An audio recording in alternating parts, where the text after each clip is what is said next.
Thousands of years ago, lone hunter is stalking a glyptodon, one of the giant armored mammals of the age. But something's off. The air is too quiet, the normal buzz of the plains completely gone. So he freezes, his eyes scanning the horizon. A flicker of movement appears, not low to the ground like a big cat, but high above the grass. After another flicker, an explosion of feathers and muscle erupts from its cover as a 9-foot-tall silhouette eats up the distance with impossible speed. There's no roar, just the terrifying drum of two-toed feet pounding the earth. The hunter has a single heartbeat to turn and get his spear up before a beak the size of a pickaxe flashes down in a brutal arc. And then, silence. That chilling scene is a speculative glimpse into a prehistoric conflict we've all but forgotten.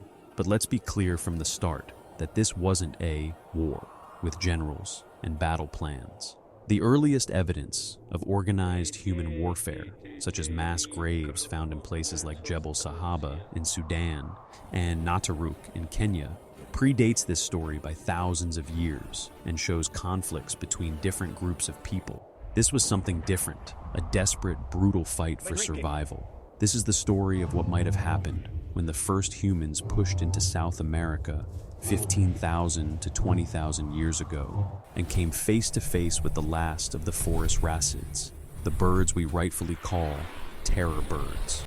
While most scientists believe the truly massive 10-foot giants were long gone by the time people arrived, what you're about to hear isn't documented history, but a what-if scenario pieced together from what we know. It's the story of what could have happened when Stone Age spears first met axe-like beaks in a fight for the future. To understand this conflict, you must first understand the enemy, and the Phorusrhacid was a masterpiece of predatory evolution. These flightless birds could stand up to 10 feet tall and were built for pure speed and power, with biomechanical studies showing they could likely run up to 50 kilometers per hour, easily outpacing any human. Their real weapon, however, was the head, which featured a skull that was huge, sometimes over 2 feet long, but strangely narrow. When scientists examined these skulls with CT scans, they found a paradox. The structure was incredibly strong against vertical force, but weak from the side. This tells us they didn't hunt with a crushing bite. Instead, they were like agile, terrifying boxers. A terror bird would use its powerful legs to dart in and out, delivering devastatingly fast, vertical jabs with its massive hooked beak, which functioned as a bone-shattering pickaxe. They were also smart, and by analyzing their inner ear structures, we know they were masters of hearing low-frequency sounds. This means they could feel the footsteps of prey from a great distance, making them incredible ambush hunters. Their sense of smell was poor, which indicates they weren't scavengers, but were instead active, calculating predators. It's almost certain that the colossal species, like Kelenkin or Titanus, were extinct before humans showed up. However, evidence like a fossil from Uruguay hints that smaller cousins, such as Salopterus, might have survived until about 17,000 to 96,000 years ago. Though smaller, perhaps only as tall as a man, they were just as fast, just as aggressive, and had the same lethal beak, a distinction in size that would have felt terrifyingly meaningless to the first people in their territory. You have to imagine what it was like for a small, nomadic tribe entering this new world where for generations, perhaps, they kept a nervous balance. They knew about the feathered killers and treated them like a force of nature, something to be avoided at all costs.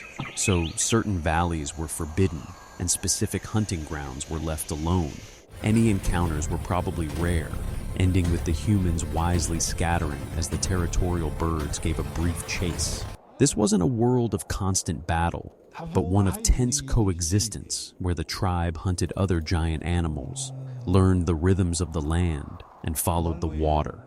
But environments are never stable, And around 14,000 years ago, South America was going through dramatic changes as grasslands spread and forests shrank. A long drought, a shift in the migration of their usual prey, or just the slow expansion of the human population could have shattered that fragile peace. Suddenly, humans and birds were being drawn to the same shrinking resources, like the last river in a dry landscape, or a sheltered valley still full of game, making competition inevitable. The birds, facing their own crisis, could no longer afford to simply ignore the strange, clever primates in their territory. The first raid on a camp would have been a shocking escalation, not a chance meeting on the plains, but a deliberate, predatory attack. A child might be snatched from the edge of camp, or a hunter stalked and killed just a little too close to home, violating the tribe's safe zone. The dark stories they whispered around the fire had come to life, and a line had been crossed. The first human attempts to fight back would have been a complete disaster, as their weapons of flint-tipped spears and heavy clubs were made for taking down big, slow mammals, not a creature with the reflexes of a mongoose on steroids. A thrown spear, even if it connected, would probably just glance off the bird's thick skull or dense neck. If a group of hunters charged forward, they'd be met with a baffling display of agility as the bird would just dance back, use its speed to circle around, and strike at their exposed flanks. The losses would have mounted, and with each failure, the tribe's terror would grow. These weren't just mindless monsters. They were intelligent predators, honed by millions of years of evolution. It would have seemed like the birds were learning and adapting to their tactics, perhaps recognizing the range of a thrown spear or connecting the sounds of a human camp with an easy meal. While speculative, this is based on the known pattern recognition skills of intelligent predators. The fight became a battle of attrition, where humanity was on the losing side. Fear was taking over as they were being outrun, outmaneuvered, and systematically hunted. So how did they win? Faced with being wiped out, the tribe was forced to do the one thing the terror bird couldn't: innovate. They couldn't outrun it, and they couldn't overpower it. They had to outthink it. This was the turning point, the moment this became less of a hunt and more of a strategic conflict, a war of intellect. While we have no direct archaeological proof of these specific tactics, this is all based on the predator's known weaknesses and humanity's timeless gift for ingenuity. You can almost picture the tribe's elders and hunters gathered in desperation, pooling their knowledge from every disastrous encounter to analyze every detail. One might remember how a bird's skull seemed weak to a blow from the side, while another might recall how a bird, in its furious charge, stumbled over a tangle of roots. From these desperate conversations, new strategies were born with the goal no longer to match the bird's strength, but to exploit its weaknesses. The idea of a tripwire, a thick vine stretched between two trees, would have been revolutionary, as it wasn't meant to hold the animal, but simply to break its stride and make it stumble for a precious second. They would have developed team tactics, with one group acting as a distraction by throwing rocks and shouting to make the bird turn its head. This would expose its vulnerable side to a second team of hunters with heavier spears, who weren't aiming for the hard skull, but for the legs or the body.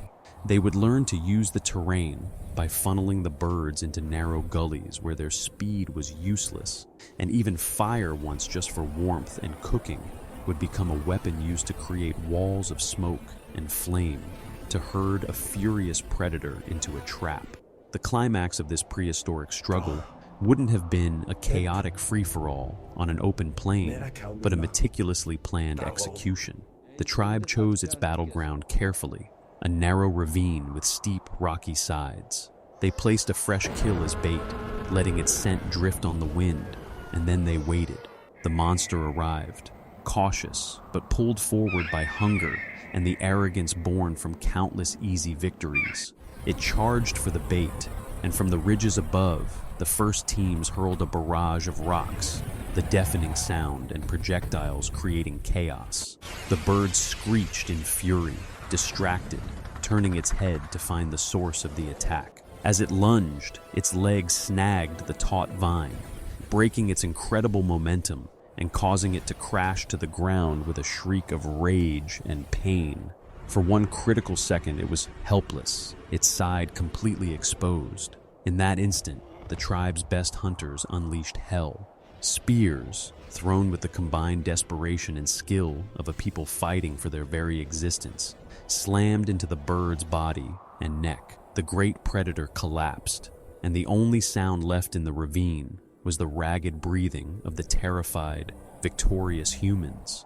The death of that one bird didn't end the threat, but it proved the threat could be ended. This brutal conflict, and countless other unrecorded struggles like it, was an evolutionary forge that demanded a new level of thinking to defeat a faster, stronger, and more lethal predator. It required cooperation, long-term planning, communication, and the invention of new tools and tactics. In fighting the terror bird, humanity was forced to fully weaponize its greatest asset, the mind. This kind of struggle is what cemented the traits that would allow our species to survive ice ages, cross oceans, and eventually dominate a planet. We learned to win not by being the strongest, but by being the smartest. The terror bird was more than a predator. It was a catalyst whose reign of terror, ironically, may have been one of the very things that ignited the spark of human ingenuity. If you want to explore more stories of prehistoric survival and the forgotten battles that shaped us, make sure to subscribe and ring the bell for more notifications. Let us know in the comments what ancient conflict you'd like to see us investigate next.